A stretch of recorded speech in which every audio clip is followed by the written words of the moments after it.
Hello, welcome to our Believe series. Today we have with us Katherina Capra.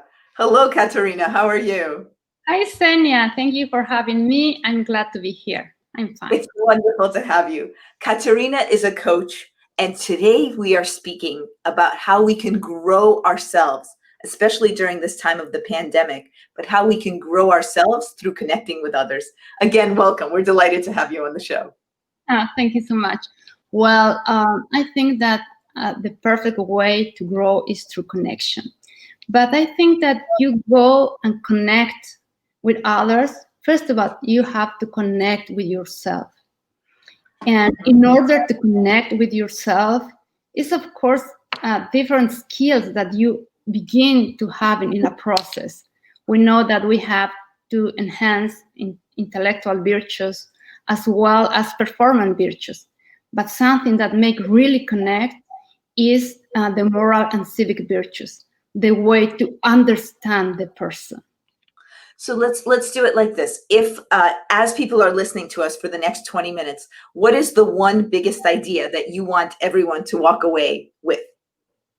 Well, it's like to connect is a process, and you begin this process as saying that other people matters and that you want to grow, that you want to be at your best, and that you want to really still alive.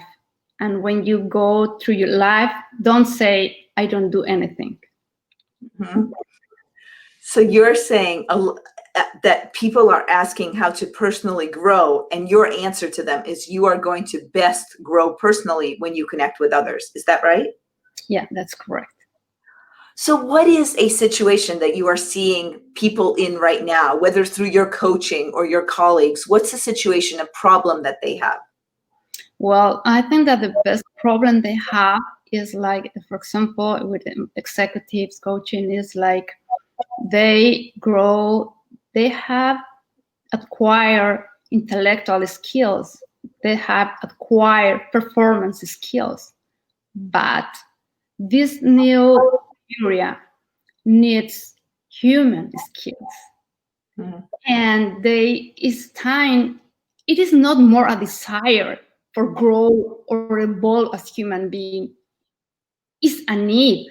And I think that the crucial thing is we need to enhance and improve um, moral and civic virtues to become and have this systemic thinking or critical thinking, because this is what the world needs right now. This is the requirement for the new area of 21st century. So, what is it that you're noticing that people are saying? Are they saying I'm disconnected from others? Are they saying I'm not sure of my own moral compass? Because you mentioned ethical skills. What are you noticing? I say that they realize that common sense is not more common sense, that they need people to be more agile, speed, but focus. And in some way, they didn't have this similarity in thinking and in performance, and they don't know what is this gap. And this gap is the way how they connect and communicate it, because we have to shorten this gap in order that everybody can communicate better and can also be like more self-efficacy, and of course in the business area to have more profit maximization through working in positive. Yeah. So what I'm hearing you say is people are feeling a little bit disconnected, but also it's issues like that we're I'm sort of reading between the lines. It's something you and I spoke about before with this virtual connection. Now that we're doing our meetings virtually, how can we be as connected with others as before? Is that correct? Yes, that's correct. So of course the connection face to face is huge and we can't replace it, but connection in a virtual is it could be it's a second best and it's great, but to connect is like I'm thinking about Senia right now. I am with my whole being trying to connect with her, with my mind, with my heart, and listening deeply, trying to be with her, trying to be not just with her, but with all the people that are hearing us. So you're saying connecting is not really just, hey, I sent a text to somebody. There is something so much broader, even if you're not physically or on a virtual call connecting with that person. That whole, like you said at the beginning, connecting is that process of two people coming together. Is that what you mean? Yes, I think that if you want to connect, the first thing is you have to know the other person or yourself first. And to know a person or to know yourself takes time. Is you have to make an effort. You have to decide to do that.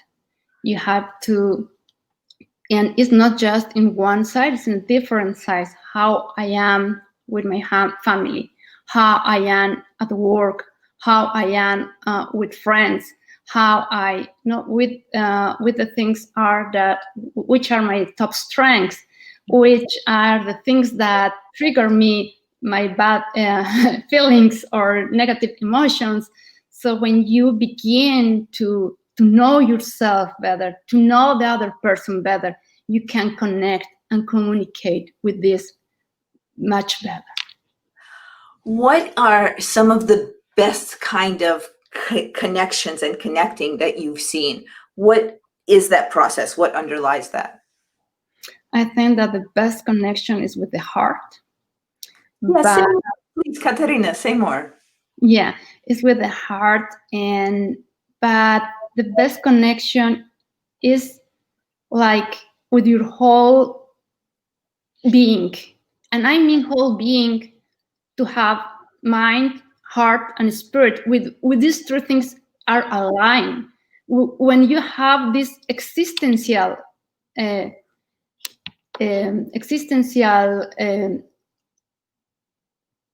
part of being yourself, as well as unity of life.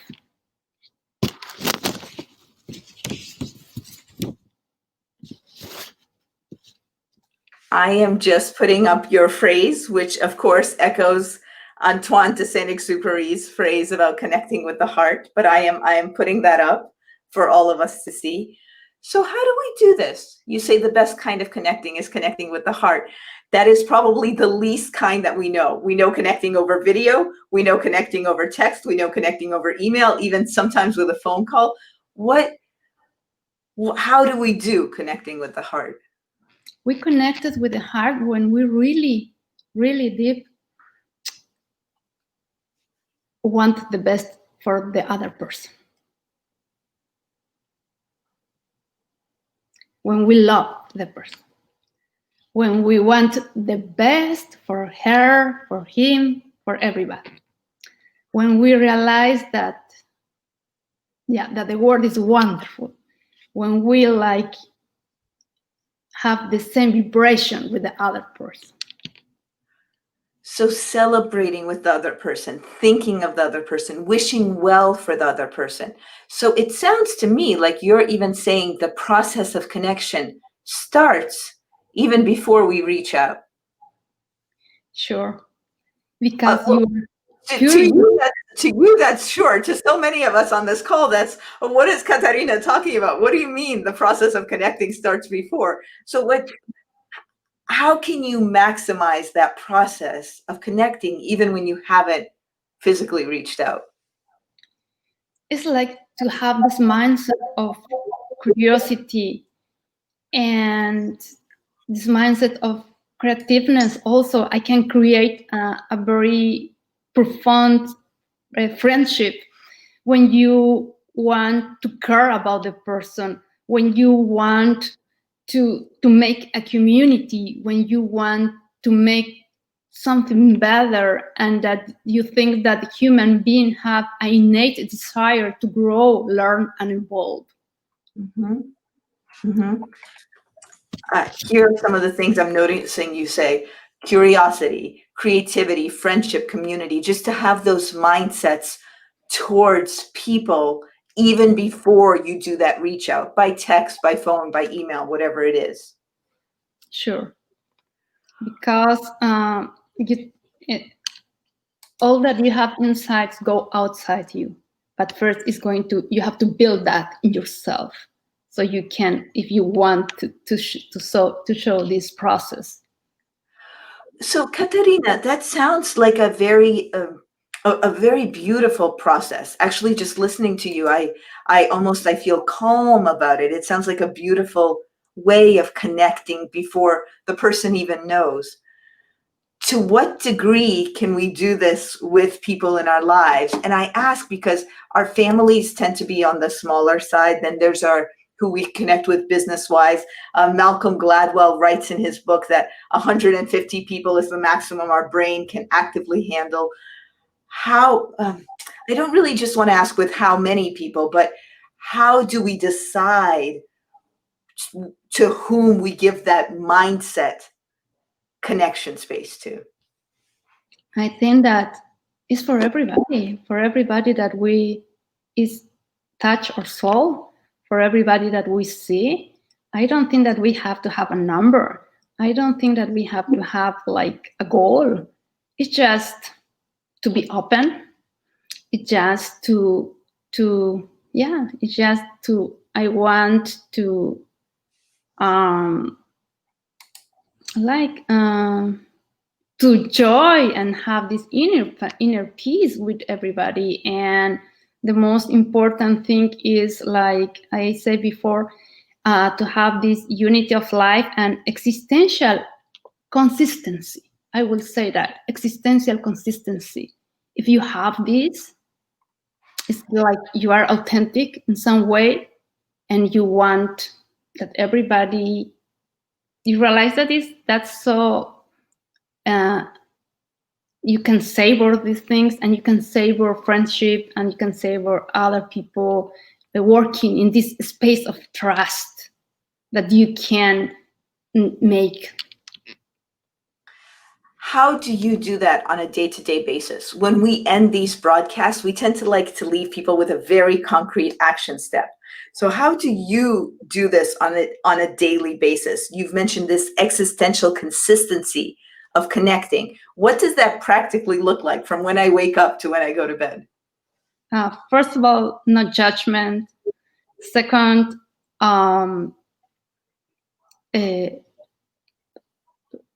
just love. No, try to love yourself and other people. And third, being here in this world is something more. So you have to love the world with passion, not just be in the world, not just work in the world, but love, and not just love with passion. So I might be asking a similar question, but I'm just actually thinking, what can a person do after they finish listening to us? What do they do to love the world with passion? What do they do to believe deeply in connection? Practically, what is that? Practical, that is, know yourself better. What I love, what I need, what are my top strength. What is like to observe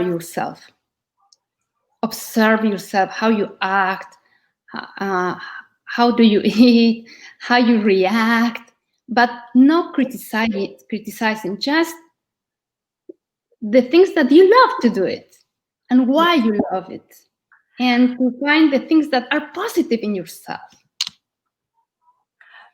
So now it sounds like you've actually almost come full circle. We started off by saying that one of the best ways, you've said, one of the best ways towards greater personal development is to start to connect with others. And now what I'm hearing you say is the best way to connect is to start with knowing yourself.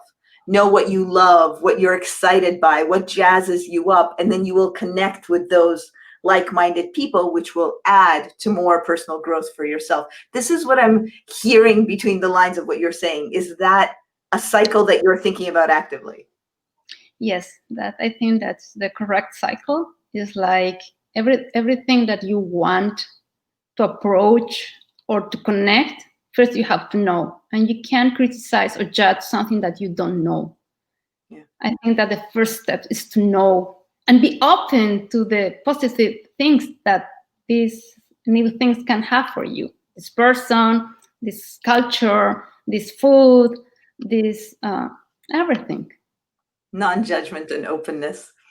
Katherina, as I'm about to ask you our last question, I'm going to put up on the screen, what are your takeaways so far? So let us know in the comments, what are you taking away? What is something you will be doing a little differently, or a different mindset that you want to try on, almost like a sweater? What are you taking away? What are you learning about yourself? And as I ask this for the people who are listening to us, what do you most want to leave our audience with? What do you most want them to remember from our conversation today? That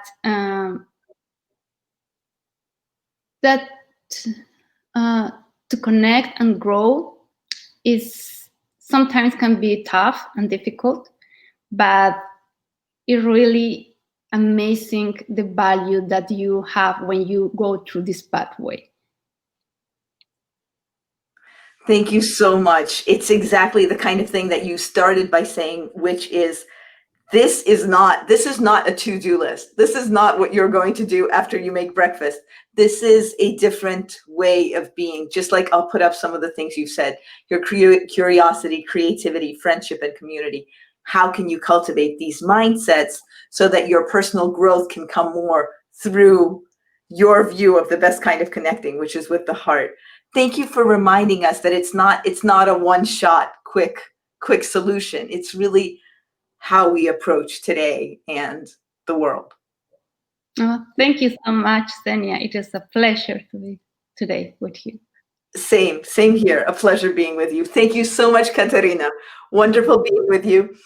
Thank you, everyone. We are here every day, Monday to Friday at 11 a.m. Pacific. Tomorrow we have Alex Goldfein on, and he's the author of the best-selling book, 5 Minute Selling, and we're delighted to have him on. Katherina, thank you so much about our session today, about that cycle of growth, personal growth, through connecting back to personal growth. Thank you.